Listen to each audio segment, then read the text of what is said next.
The invitation gleamed in her hand like a golden ticket. Embossed letters spelled out Serenity Elite Spa, an exclusive retreat for the distinguished. For most, such an invitation was a dream, a once-in-a-lifetime chance to step into marble halls scented with lavender and luxury. But for Naomi Richards, it was just another reminder of how far she had come. Years ago, she could barely afford rent, cleaning offices late into the night to support her daughter. Now, she was CEO of Celestia Enterprises, a global investment firm with assets in hospitality, wellness, and technology. Ironically, Serenity Elite Spa, the very place that had just sent her this elegant invitation, was one of her company's latest acquisitions. She smiled at the irony. The staff had no idea their mystery guest was the woman signing their paychecks.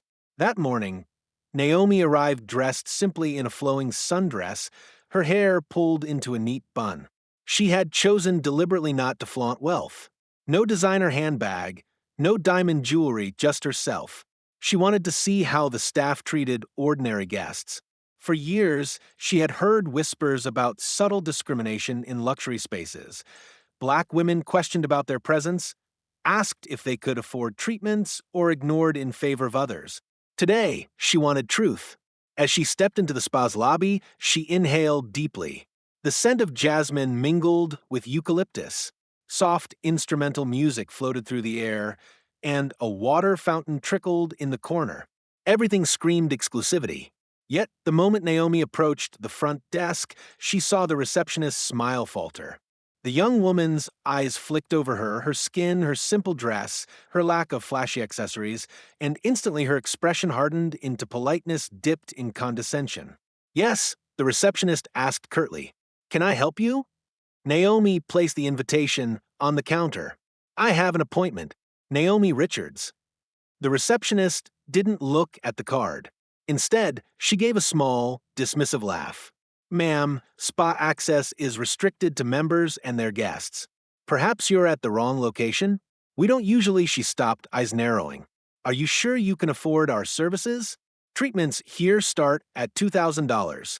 Naomi's stomach tightened.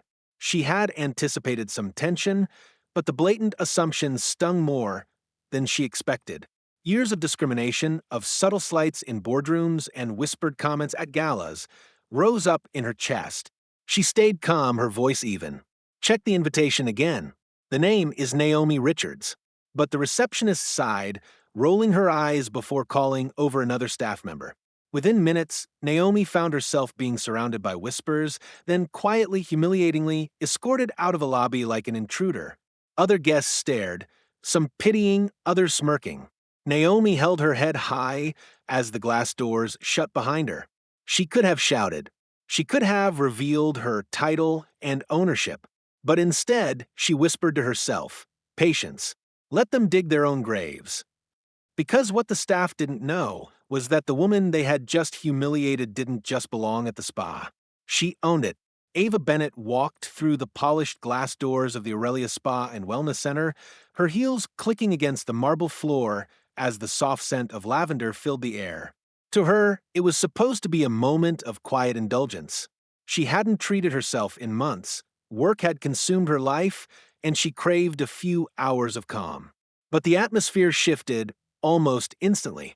As she approached the front desk, the receptionist's smile faltered. The young woman, her blonde hair tied in a sleek bun, gave Ava a quick once-over. Instead of the warm welcome every paying guest deserved, she leaned slightly back in her chair, her eyes narrowing. "Can I help you?" the receptionist asked, her tone clipped and disinterested. Ava glanced around. Other women in designer yoga sets were being greeted with beaming smiles and soft voices, offered complimentary champagne flutes as they signed in. But she, wearing a simple but elegant black dress, no flashy jewelry, her natural curls framing her face, was being treated as if she had walked into the wrong place. "Yes," Ava replied evenly, her voice calm but carrying quiet authority. "I have a booking. Full-day package." The receptionist's eyebrow arched, skepticism dripping from her expression. "Are you sure? The full-day package is quite expensive." The emphasis on the last word was deliberate, laced with disbelief. She tapped a manicured nail against her computer keyboard. Name: Ava Bennett, she answered without flinching. The woman clicked around, sighed, and muttered under her breath, strange, before finally confirming the reservation. Fine, take a seat. Someone will get you. She didn't offer the champagne. She didn't smile. She didn't even pretend. Ava sat quietly in the plush waiting area, crossing her legs. She had been in boardrooms where billion-dollar deals were signed, had stood on stages giving speeches that inspired thousands. Yet here she was, deliberately ignored, reduced in their eyes to a woman who didn't belong. The irony wasn't lost on her. She didn't need validation from anyone in this spa, but she was taking careful, mental notes. Minutes later, two attendants came to fetch her. They whispered to each other as they walked past, side-eyeing her with judgment that wasn't even subtle. She doesn't look like the type, one muttered just loud enough. Ava heard every word. She rose gracefully anyway, her presence commanding even when unacknowledged. They led her down the immaculate halls, past ornate doors where laughter and soft music spilled out. Finally, they ushered her into a treatment room where the disdain sharpened. You'll need to change quickly. Leave your clothes over there. One said flatly, already turning her back as if Ava were beneath her. Ava's jaw tightened, but she remained poised. They had no idea who she was, no idea that she wasn't just a guest, that she had personally signed the acquisition papers for Aurelia Spa 6 months ago, that her signature on a single document had made her their ultimate boss. And yet, watching their careless arrogance, Ava realized something. Today wasn't about pampering. It was about discovery. And soon, it was going to be about reckoning. The spa's lobby was bathed in soft golden light, a place designed to calm guests, but for Maya, it had become a stage of humiliation. As she walked toward the exit, she could feel the stairs burning into her back. Staff members whispered in hushed tones, giggling behind manicured hands, their voices dripping with condescension. She probably couldn't afford the treatments anyway. One receptionist sneered, quietly, though not quietly enough. Look at her clothes. Another muttered, eyes rolling. She doesn't belong here. Maya paused, her grip tightening on the strap of her purse. Every fiber of her being wanted to turn around, to unleash the full weight of who she was, to watch their smug faces melt into fear. But she inhaled slowly, reminding herself of the greater lesson she wanted to extract from this moment. Patience, she thought. Let them show who they really are. She turned instead to the large window near the entrance. Outside, a group of spa managers huddled together, their laughter muffled by the glass. She couldn't hear the words, but she didn't need to. She knew the type, people who judged not by character but by the shine of a watch, the cut of a dress, or the tone of someone's skin. It was ironic, almost poetic. The very spa that prided itself on luxury, on offering the highest standard of care, had staff who didn't know how to offer even basic human decency. Maya's mind began to work. This wasn't just about her anymore. If they treated her, a potential client, this way, how did they treat others? Women of color? Employees they thought weren't important? Her thoughts were interrupted when she overheard a passing employee speaking on the phone. Yes, the so-called guest caused a scene. Don't worry, she won't be back. We keep this place exclusive. The woman smirked as she spoke, glancing at Maya as if daring her to react. Maya smiled, a slow, knowing smile that unsettled the employee enough to make her turn away quickly. They thought they were winning. They thought they had successfully humiliated someone beneath them. But Maya's silence was not defeat, it was strategy. As she finally pushed open the door and stepped into the evening air, Maya felt the cool breeze wash over her, clearing the sting of their words.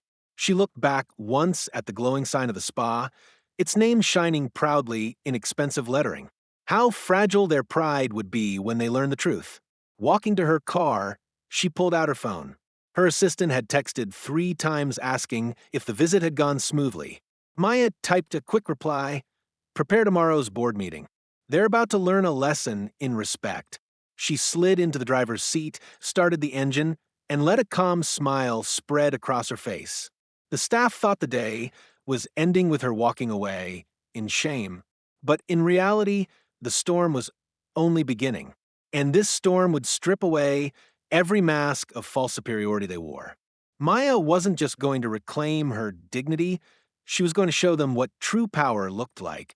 The spa's Grand Lounge was meant to be a sanctuary, plush white leather sofas, a towering fountain that whispered serenity, and a glass ceiling that let sunlight pour in like blessings from above. But to Maya, it felt like a stage where the entire staff had chosen her as the uninvited intruder. She had sat quietly in the corner, dressed in her modest but elegant silk wrap, waiting to be attended to like every other paying guest. Yet, every time an attendant passed, their eyes flitted over her with disdain, as though her very presence blemished the marble perfection of the place.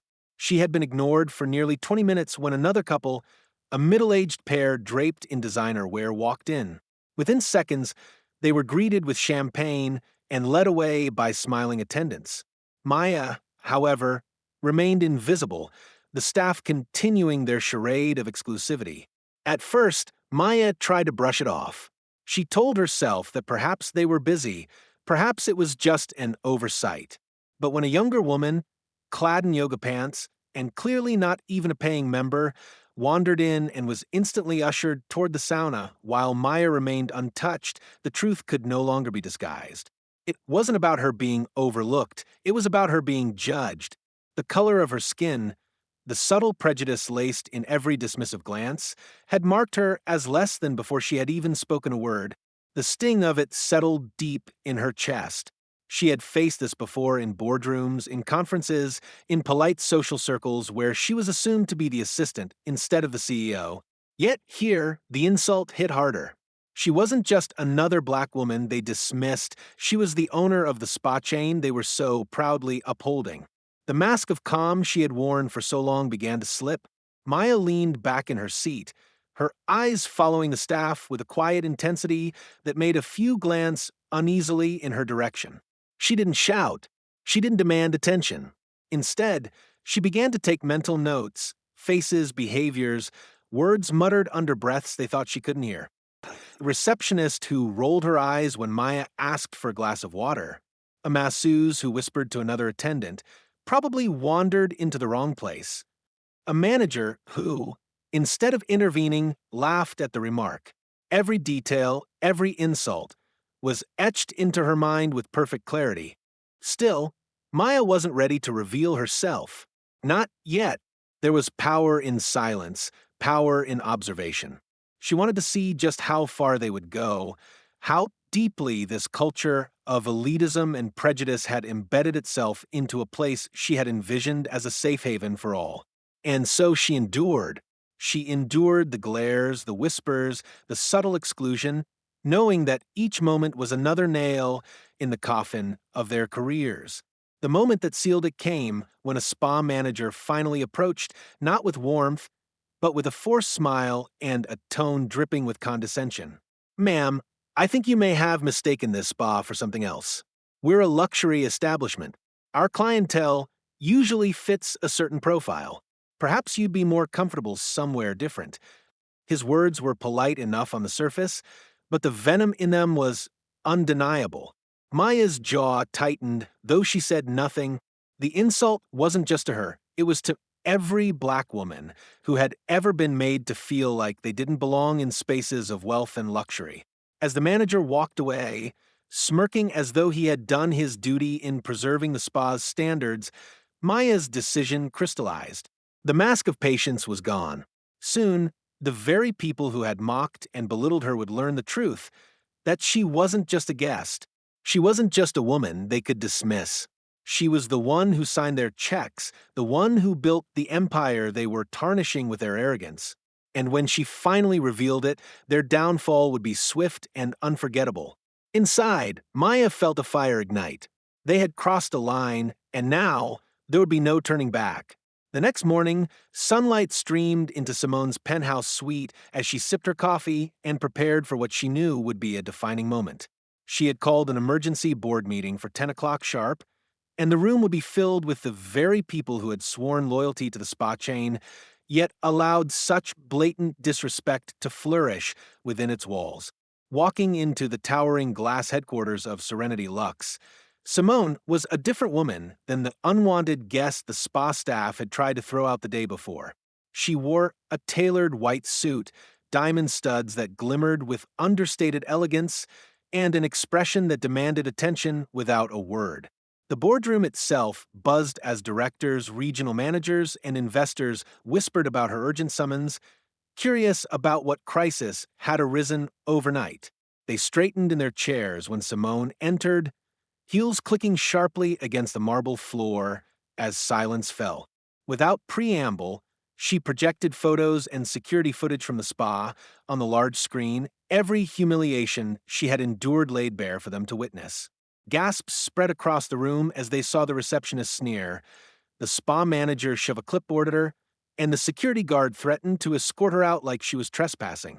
This, Simone began, her voice calm but charged with authority, is what happens when culture becomes poisoned, when arrogance takes the place of service, and when leadership forgets who they serve. Her words cut like a blade, and not a soul dared interrupt.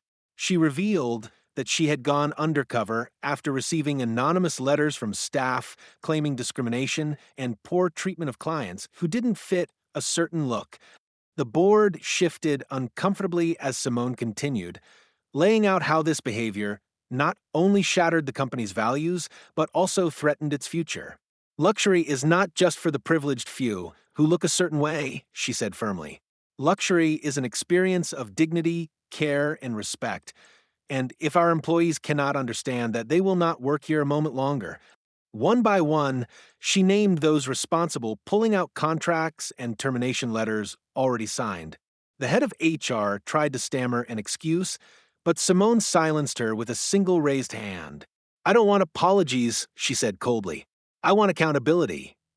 Then she pivoted to the screen again, showing testimonials from staff members who had endured harassment and dismissal from their own managers, voices finally heard because she had demanded it. As her speech built, even the hardened investors, men and women used to thinking only of profit margins, felt a shift. They weren't watching just a CEO, they were watching a woman reclaiming the soul of her company.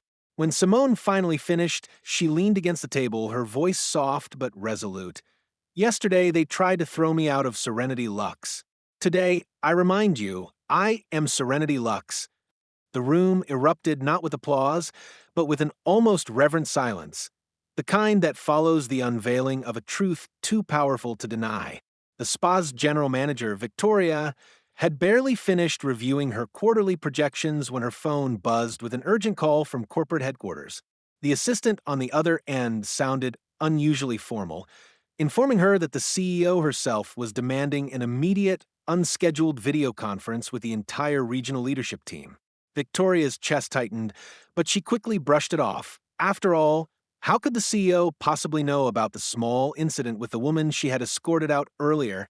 To her, it was nothing more than a minor inconvenience with an unruly guest, the kind of situation she dealt with all the time. Yet as the minutes ticked by, and she logged into the conference line, she noticed the tone in the air was tense, hushed, and expectant, as if everyone knew something she didn't. And then the screen lit up. There, in full view of every executive director and manager, appeared the elegant face of the woman Victoria had mocked and expelled from the spa only hours earlier. Only now she wasn't dressed in the simple clothes of a guest, but in a commanding navy suit that radiated authority. Victoria's breath caught in her throat. It was her, the same woman, the nobody she had humiliated. Good evening, the CEO began, her voice smooth but edged with steel. I wanted to personally address the shameful behavior I witnessed firsthand at one of our flagship spas today. You see, I decided to go undercover to experience how our guests are treated without the barrier of my title. And what I encountered was discrimination, humiliation, and arrogance from those who are supposed to represent the core values of this brand. A stunned silence spread across the call. Managers shifted uncomfortably in their seats, trying not to make eye contact. Victoria's face turned pale, the blood draining as the weight of her mistake sank in. She tried to stammer out an explanation, but the CEO raised a hand to silence her. I don't need excuses, she said sharply. I need accountability. The CEO's eyes moved from one face to the next, her words striking like lightning. This spa is supposed to be a sanctuary of inclusivity, luxury, and respect. Instead, I was treated as if I didn't belong, judged not by who I am, but by the color of my skin and the clothes I wore. That ends tonight. She then announced sweeping changes: the immediate termination of the spa's current management team, the launch of mandatory diversity and ethics training across all branches, and the installation of a new leadership structure that reported directly to her. Gasps filled the line, and several managers looked visibly shaken, realizing that their complacency and tolerance of toxic culture had just caught up with them. Victoria tried once more to plead, her voice trembling. I didn't know who you were, but the CEO cut her off coldly. And that's exactly the problem. You should not have to know someone's title to treat them with dignity. Her words hung heavy in the air, undeniable and final. The call ended with a firm directive. Within 24 hours, every spa location would receive her new policy handbook, and compliance would be monitored directly from her office. As the screen went dark, Victoria slumped back in her chair, staring blankly at the reflection of her own stunned face, realizing she hadn't just lost her job, she had lost her reputation. Meanwhile, the CEO leaned back in her office, her heart pounding not from anger anymore, but from the deep resolve that this humiliation had not broken her. It had given her the fire to rebuild the company in her vision, a place where no guest, no matter their background, would ever feel lesser again.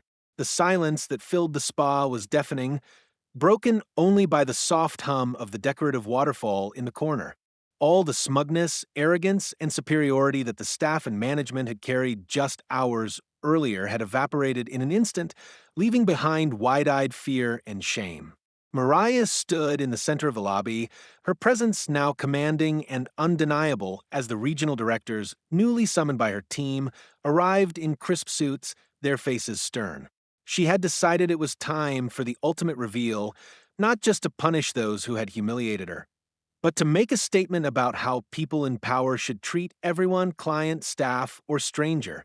For those of you who mocked me, insulted me, and thought I was unworthy of this place, she began, her voice calm but sharp as steel. Let me remind you of something. The way you treat someone when you think they are nobody is the clearest reflection of who you truly are. Her words hung heavy in the air, striking guilt deep into the hearts of the employees who had laughed, rolled their eyes, and whispered cruel remarks when they thought she was just another customer. She turned toward the general manager, who had been the boldest in dismissing her earlier, and with a quiet firmness said, "You're fired. Effective immediately. Security will escort you out." Gasps rippled through the lobby as other supervisors and staff members were called out by name. Those who had participated in the humiliation were stripped of their titles on the spot. Some stammered excuses, others begged for forgiveness. But Mariah's resolve didn't waver. She was no longer the woman they dismissed, she was the CEO, and her word was final. Then, turning to the few employees who had shown kindness, who had tried to quietly help her despite pressure from their peers, she walked up to them with a rare softness in her eyes. "You showed humanity when others chose cruelty," she told them. "You'll be promoted. This company needs leaders who understand that luxury means nothing without dignity." Tears welled up in one young attendant's eyes as she realized her loyalty and compassion had just changed the course of her career. Cameras from news outlets, now gathered outside after catching wind of the scene, flashed through the glass doors, and Mariah knew this moment would go far beyond the spa's walls. It would be an example, an unshakable reminder that success and leadership are not about titles or wealth, but about how you uplift those around you. Standing tall, she concluded with words that would later go viral across social media. "I own this spa, but more importantly, I own my story, and no one ever again will humiliate me in my own house." With that, she walked out of the lobby, her heels clicking against the marble, leaving behind a staff in shock, a company forever changed, and a world now watching in awe at the black woman who refused to be belittled and instead rose to claim her rightful throne.